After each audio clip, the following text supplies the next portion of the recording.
So here it is, your 2024 car of the year, the Renault Scenic E-TECH 100% electric. A car that sounds, looks and goes nothing like the one you had before. So how on earth did this win if they've completely changed the formula? Well, in this video, I'm going to make sense of that.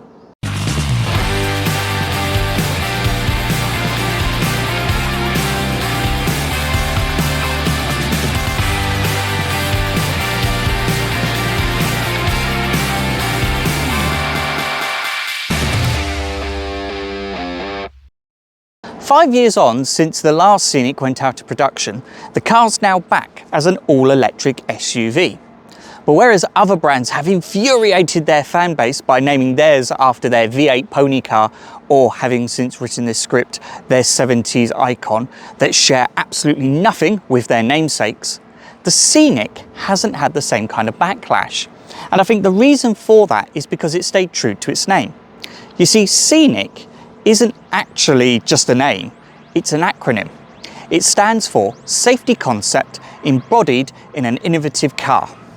And to understand what that means, we need to go back in time.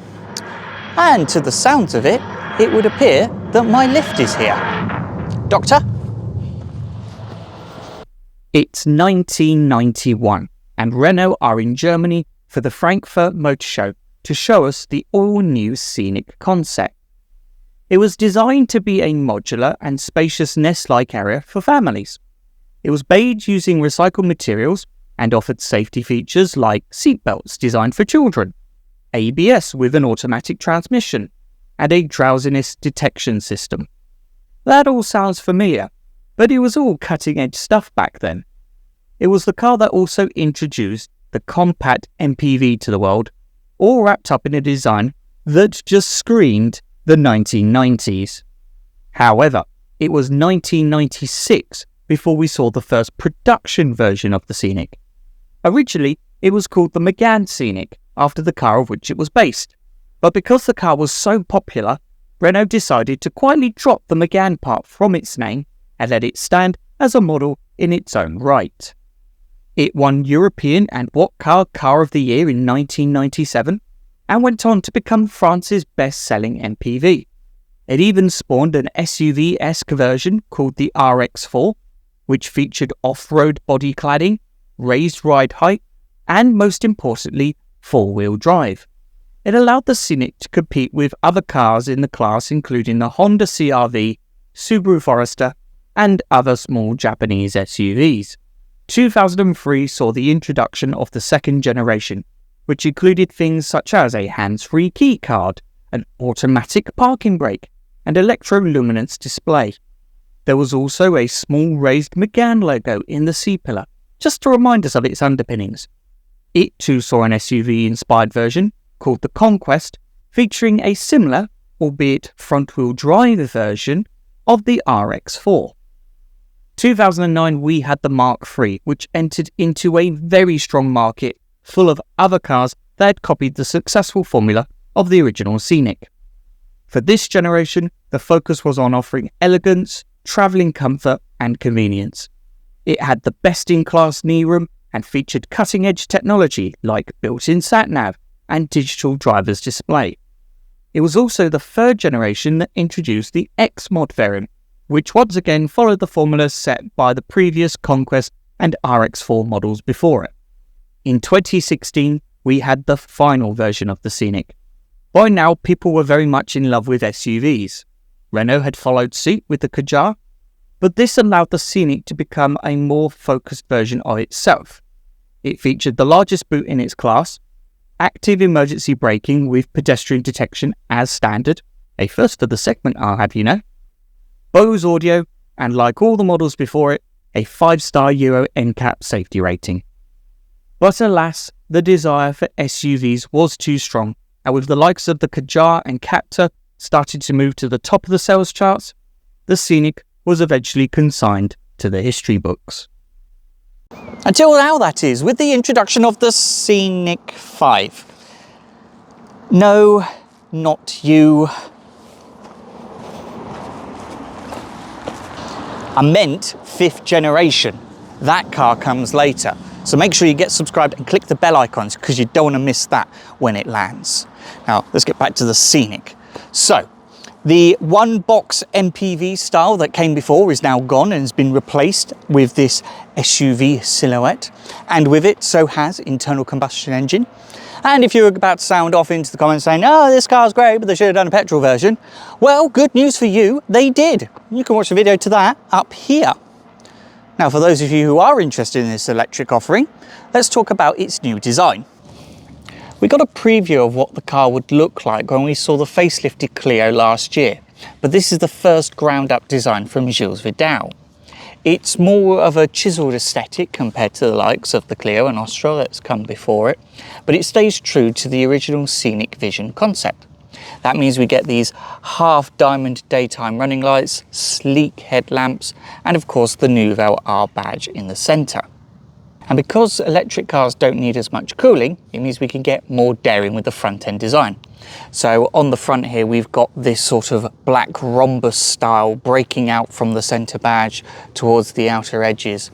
And then at the top here, you've got some of it actually covered by this perspex to give it a sort of one-piece look with the headlamps. Then at the bottom, we've got these flashes of silver. You'll notice no chrome on this car, as Renault has started to move away from chrome plating due to its effects on the environment and to those who make it. Down the side, you'll start to notice some similarities with the Megane, and that's because they both share the same CMF EV platform, or Ampere Medium, as it's now known. What that means is the car is actually relatively compact for its segment, even competing with some cars in the D segment above. As a result, it also means that the wheels are pushed out to the outer extremities, which are available in either 19 or 20 inches. And to give you some kind of context as to what that means, take the petrol equivalent Astra, for example. To get the same space inside, the car had to be 40 millimeters longer, 47 millimeters taller, and the ground clearance on the Astra is actually higher as well, at 170 millimeters compared to this one's 121 millimeters. Like the Megane, you get these pop-out front door handles, but unlike the Megane, you get them on the back as well. Further down, you've got this flash of silver. You get them on the top up here as well. If you go for an Esprit Alpine, however, these become gloss black. Then as we move round to the back, you'll see you've got these louvers down at the bottom here, designed to help maximise range. And then you've got a new LED rear light cluster. Whereas on the Austral and Clio, they're crystallised, on this, they are totally grey, designed to look like floating ice cubes. Until you turn it on, that is. Open the power tailgate, and inside you've got 545 litres of boot space, which is better than the Hyundai Ioniq 5's 527, the VW ID4's 543, and the Subaru Solterra's 452. Not only that, but you also get a 12-volt socket, a light, and a false floor, where you can also store your cables underneath.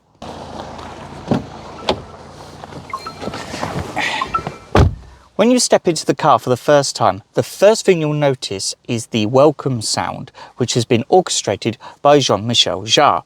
And depending on the trim level you go for, differs the sound you get. So if you go for an Esprit Alpine, you get a sound like this.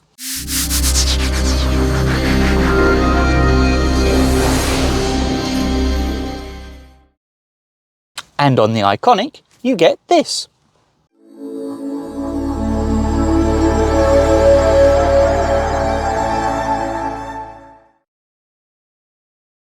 It's the same with how the interiors are appointed too. So if you go for the entry-level Techno, for example, you'll get an interior that's very much like that on the Iconic Megane. That means you get a light grey upholstery with yellow stitching on the seats and dashboard and black inserts on the door cards. Go for the Esprit Alpine model and you get lots of this charcoal upholstery finished with blue stitching on the seats and dashboard. You also get these blue flashes on the door cards that get lighter as they wrap around to the front, and blue carpet as well. The steering wheel is then finished off with Alcantara on the bottom half and a tricolor stitching to go with the French flag on the seats. Then you've got the range topping Iconic. This offers a much lighter upholstery on the seats with wood grain effect on the door and a tech upgrade including a digital rear view mirror. Harman Kardon stereo system, and one of the coolest features I've seen on a car, period. It's called Solar Bay, and it's been developed with Saint-Gobain Securit, I've probably pronounced that very wrong, using their AmpliSky active system. It uses polymer dispersed liquid crystals, which are liquid crystals basically in this electrically charged film, and it allows you to opacify or clear the glass above me. It's been used on cars such as the McLaren 720S or the Porsche Taycan for some time now. But what differentiates this car from those more expensive models is the ability to do it in sections. Allow me to show you. I can either have it covering just the front, I can have it covering just the rear, I can have it covering all of the roof, or I can have it to completely clear the roof. But what it's also able to do is deflect heat from the sun, and it's able to insulate the cabin in winter, and that's without taking up any headroom like traditional sunroofs. As for the dashboard layout, you get a very minimalist design, but not at the expense of functionality. I get this L-shaped screen setup, a 12-inch portrait infotainment display, and a 12.3-inch driver display. The infotainment system, or OpenR to give it its proper name, uses a version of Android Automotive, which is starting to become a very popular way for brands to start integrating infotainment into their cars. However, unlike those, we work directly with Google to integrate their services into our system. That means we get Google Maps as our navigation system. So if I put in a destination into the car, so say for example, I want to drive to Paris, it knows that I'm not going to be able to do that on a single charge. So it suggests where I need to charge and for how long for. And as I'm driving towards that charging station, the car is preconditioning the battery so that it's at its optimum state to take a fast charge, minimizing my time off the road. For voice commands, I've got Google Assistant, so I can just go, "Hey Google, what's the weather going to be like in Weybridge today?" Today in Weybridge, there'll be showers, with a forecast high of 21 and a low of 13. Right now it's 17 degrees and cloudy. You can then download apps from the Google Play Store, and it has a large number of car-friendly apps, and the number of apps available is growing by the day. So I could use things such as Amazon Music, Spotify, or if I wanted, I can download the Vivaldi browser and access things like Amazon Prime Video or Disney Plus. So I can watch a video while I'm actually waiting for my car to charge. There's also the option of Waze, so if you prefer to use a different navigation system, you can do here. And if you want to know how you can activate that on your car, you best watch this video that I made on that up here. The system is running the latest version of Android Automotive, version 12, and is fully compliant with GSR2 regulations. Now, GSR2 stands for General Safety Regulations version 2. And it basically mandates certain connected safety systems must be fitted to all cars sold in Europe. Things such as intelligent speed assist, automatic emergency braking, data recorder, and so on. But Renault goes a step further than that. You see, if you're going to put safety in your acronym, you've got to back that up.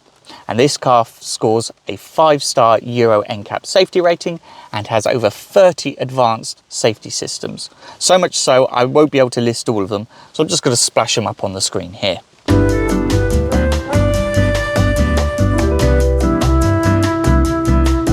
As well as that, the car's also got other advanced systems, such as if you were to have a collision, it will apply the brakes automatically. Now, if more cars did this, we could see road deaths being reduced by almost up to 8%. To assist the emergency services, the eCall system will also send them a rescue data sheet. This allows them to see things like the structural elements, where explosive systems are, the battery cutoff switch behind the rear bench, and even fireman's access to allow them to flood the battery to stop fire from spreading. Currently, no other manufacturer offers this.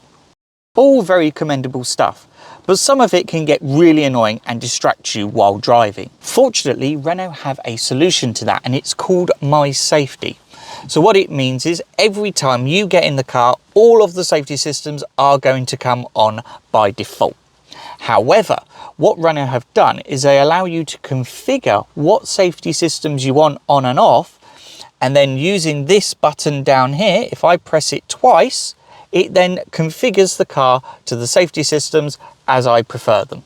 So every time I get in the car, press that button twice and it's all sorted. I could also set my multi-sense drive modes here, as well as configure my perso mode for things like throttle response, steering weight, and the colour I want the screens and mood lighting.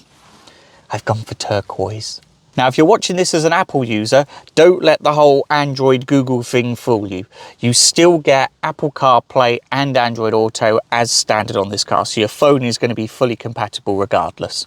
At the bottom of the screen, you'll see all of your climate settings. But even though I tap them on the screen, I can't do anything with them. And that's because if I want to change anything on them, I have to press these physical buttons down below. Whoever thought that was a good idea quite honestly deserves a medal, because that is just brilliant. The fact that I can just change my climate settings while I'm driving without having to take my eyes off the road, it's brilliant.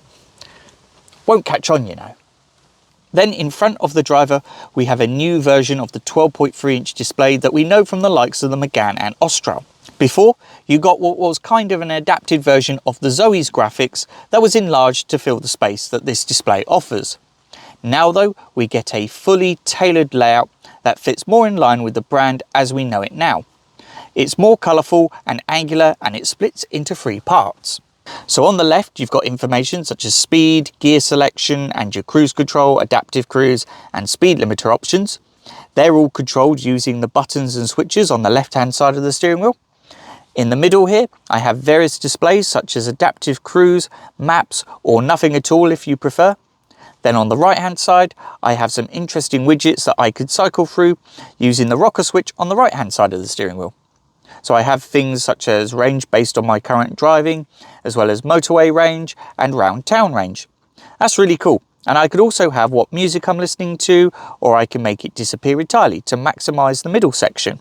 Then at the bottom, I've got my range, odometer, current drive mode, but you know that from the color, and how much regen I have set, which I can increase and decrease on the steering wheel paddles here. Like the software, the rest of the cabin is incredibly well thought out. Thanks to the Ampere medium platform, Renault were really able to maximise the space.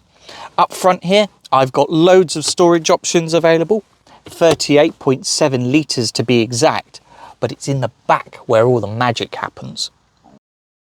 So sat like this in the old car, I would have had 212mm of knee room, which has obviously been improved with this one up at 278. Comparing that to the VW ID4, that only has 226, and the X Motor Company's Model Y only has 249mm, and that's a D segment car in the class above. But the most impressive thing of this car isn't the fact that I've got loads of room in the back here, it's this.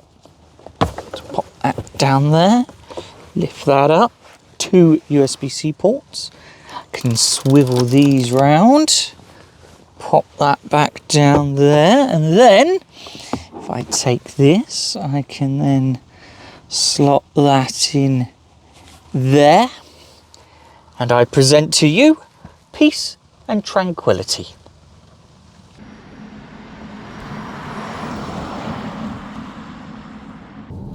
So out on the road, I can confirm Porsche Taycan, this car isn't. If you want a hot hatch, go buy a Megane. But despite the fact that this car is really designed to be built for comfort, you know, it's got really soft suspension, but it controls that suspension really well. It's incredibly well dampened. The body roll is somewhat non-existent, and the steering as well is really direct and really light. Speaking of light, this car itself doesn't weigh a lot. It's about 1,800 kilos. When you compare that to its direct competitor though, the Peugeot E3008, it's 300 kilos lighter. To put that into perspective, that's like putting another 4 of me in the car, and nobody wants that, not even my own mother.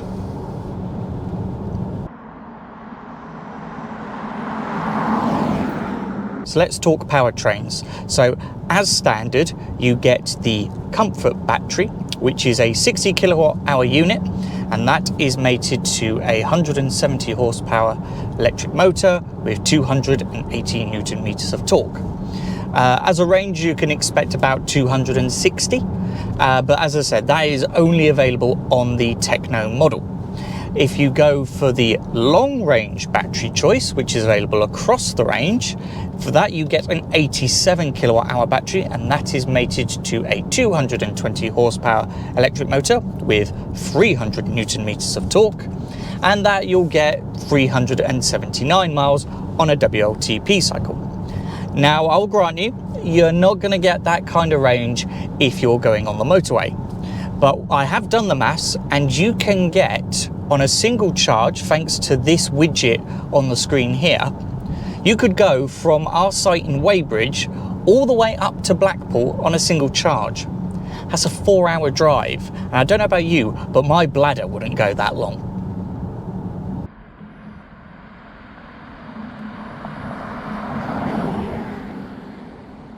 In terms of charging, regardless of which battery you go for, the AC charge capacity of this car is 22 kilowatts, which compared to its rivals is much better because they top out at 11.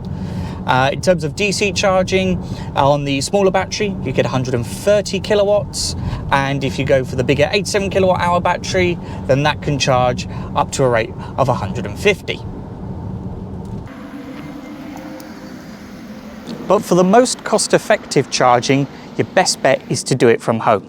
And we can help with that, courtesy of the Mobilise Home Charger. It's Renault approved charging solution and offers a complete home survey, an Indra charging unit, installation, commissioning, an app to control your charger remotely, automatic over-the-air updates, solar matching to use surplus power from your solar panels, and it's all wrapped up in a 3-year warranty to boot.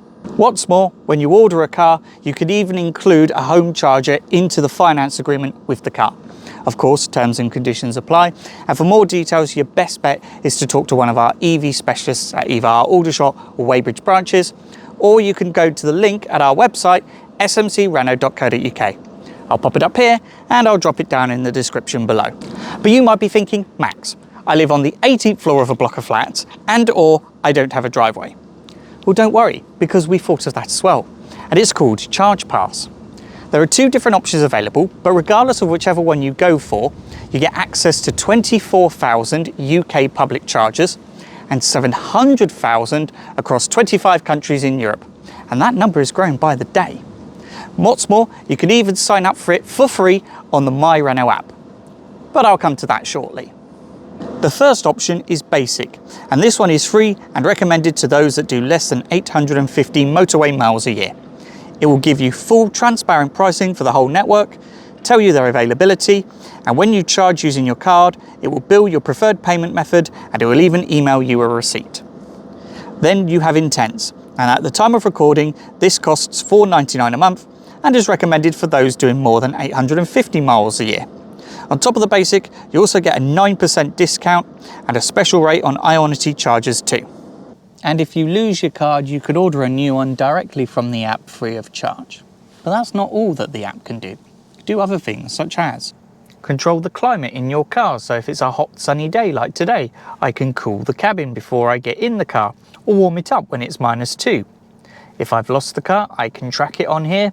I can set off the lights and alarm, and I could also do things like plan routes and send them straight to the nav. I can be notified of any required maintenance so I don't forget when it needs a service, as well as find out information about my car and even see how much charge is in the battery. So while the app is designed to make life easier for us tech-savvy folks, it's not mandatory.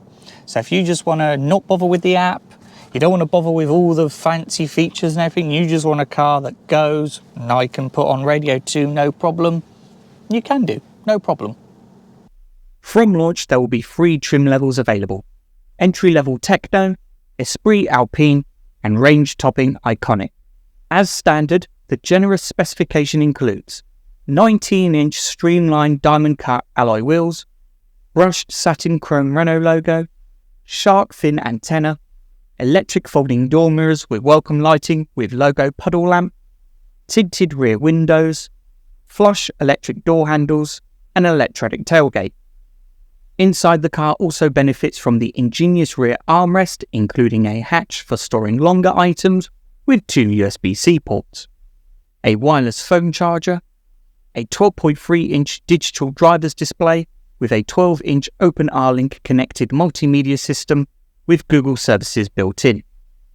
Heated recycled heather grey fabric dashboard with titanium black grained coated textile seats with yellow stitching, driver's seat with electric lumbar function, multi-sense with 4 driving modes and interior lighting ambiance, heated seats and steering wheel, high central console with sliding armrest and 2 USB sockets, dual zone automatic heating and air conditioning with air purifier, a hands-free keycard, wireless smartphone mirroring compatible with Android Auto and Apple CarPlay, electrically adjustable, automatically foldable demisting door mirrors, adaptive pure vision LED headlamps with front fog light function, rear view camera with front and rear parking sensors, contextual adaptive cruise control, blind spot warning, regenerative braking with 4 levels adjustable via a paddle shifter on the steering wheel, and 2-tone paint with a diamond black roof. Move up to the Esprit Alpine model and the additional specification includes 20-inch Speedway diamond cut alloy wheels, front and rear bumper pieces and satin grey door protectors, brushed ice black Renault logo, matte black roof bars, glossy black window and quarter panel trim. Inside, there's also the benefit of sports seats with embossed titanium black recycled mesh, recycled quilted grain coated textile and blue stitching, textured coated fabric dashboard with blue top stitching, steering wheel covered with grained biosourced satin crown finish, decorative door panel pieces and dashboard trim in a blue gradient, special Esprit Alpine carpeting with a mottled blue finish, 2-tone paint including an exclusive matte shadow grey. Then finally we have the range-topping Iconic model, which adds 20-inch Oracle diamond cut alloy wheels, and then inside we have electric front driver's seat with electric lumbar function and massage function, Harman Kardon 9-speaker high-fidelity audio system, embossed light grey recycled mesh, light grey recycled fine grain coated textile with warm titanium stitching, textured coated fabric dashboard with grey top stitching and real wood inserts in the trim and door panel, the solar bay panoramic sunroof, smart rear view mirror, 360-degree camera and hands-free parking. There are 5 colours available across the range, and they are Arctic White, Shadow Grey, Diamond Black, Midnight Blue, and the standard offering Flame Red. There is also the option of Matte Shadow Grey exclusively for the Esprit Alpine models. While there are no factory fit options available, there are a number of accessories, including storage solutions, tow bars, mirror covers, premium mats and illuminated door sills, boot liners, mud flaps, and a family pack with seat protector and seat organiser. This year, the European Car of the Year award had 7 strong finalists. But with all things considered, the Scenic ticks most boxes, whereas the other models had at least one major shortcoming. The Scenic is well finished, drives well, offers plenty of space, and is most notably comfortable compared to many EVs. But best of all, its attractive price will play a role in popularising EVs for families. Now these are not my words, I was merely paraphrasing. These are the words of motoring journalist Joost Bull, whose name I've probably butchered, and for that I do apologise. But he was one of the journalists who helped get this car the Car of the Year award. And it kind of makes you think, if we go back to that acronym, with all the safety concepts that are introduced on this car and all the innovations, it kind of makes you think that maybe Renault haven't changed the formula at all. Maybe they've just dressed it up in a sexier package. Maybe it's time we rethink Renault. Now, if this car does tickle your fancy and you want to find out more about how you can drive one, order one from one of our sites in either Aldershot and Weybridge, then be sure to check out our website, smcrenault.co.uk. There you'll also be able to see the latest news and all of the offers we have on this car and the rest of the Renault range. Of course, you can also check us out on Facebook and Instagram at SMC Renault. We're also on LinkedIn, TikTok and X at SMC Motor Group. And of course, if you've enjoyed this video, I'd really appreciate if you hit the like button, click subscribe and click the bell icon to always get notified whenever I load up a new video, such as the new Rafale, the new Captur and Symbioz. They're all coming very soon. Otherwise, thank you very much for watching. My name's Max. This is SMC Motor Group, and I'll see you on the next one.